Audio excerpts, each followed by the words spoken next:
Good morning, good morning, good morning. God bless you this morning. You're listening to the Love, Joy, and Faith podcast for January 15th, 2024. My name is Johnny Gooseby, and I am your host. This morning, our topic is on careers, and we are so blessed to have Maddie Harris join us to share about her career as a licensed practical nurse. So, Maddie, welcome to our show. Hello, and how are you doing today? Doing just fine. Now we're talking about careers today, and you're a licensed practical nurse. And so we first want to ask the question, what does it take to be a licensed practical nurse? What type of training do you have to have in order to become a licensed practical nurse? Well, first of all, it takes a lot of hard work. You have to have a lot of time to study. You have to really be devoted into being a nurse. Some of the courses that I had to take were like medical terminology. You had to know the different types of medicines, the vocabulary dealing with the nursing field. I had to have some drug calculation dealing with the doses of medication, diet, nutrition. That's where you have to make sure that patients are eating the proper amounts of foods and the proper types of food. We had some algebra, but it wasn't that extent that it was really that hard to learn. But overall, nursing is a great field. Okay.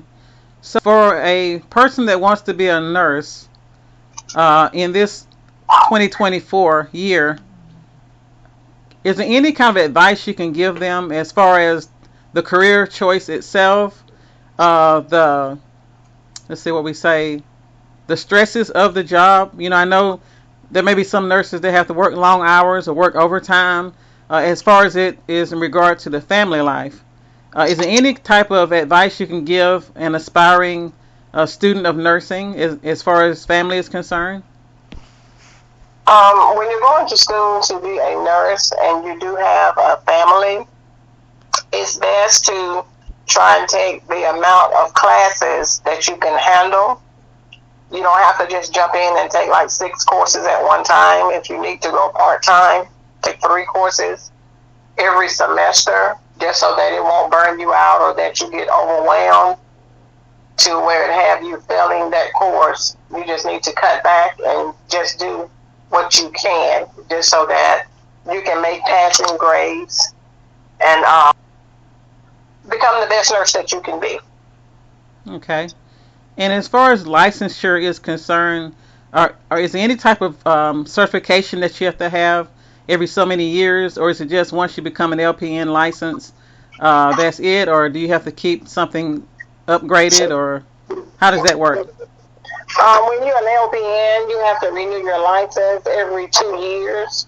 You also have to keep your CPR notification up to date as well. That's your basic life support techniques. You also have to have your continuing education classes. They usually send us a book so that we can study and we can do those courses online. And when you renew your license, you send that in with it. Okay. Now, I know that nursing career and the training is very, very strict. You know, everybody can't make it. What do you think is maybe one reason why a nursing student does not make it all the way through and graduate and become licensed? What's the one thing that keeps them from that licensure? The one thing that mostly keep nurses from finishing is that they pick the nurses that has the top GPA grade. Even if you have a 89.9, they're going to pick the student that has a 95.5. So Okay. even though your academy won't pick you, they're going to get the top nurses that'll leave you behind, even though you are passing. Okay.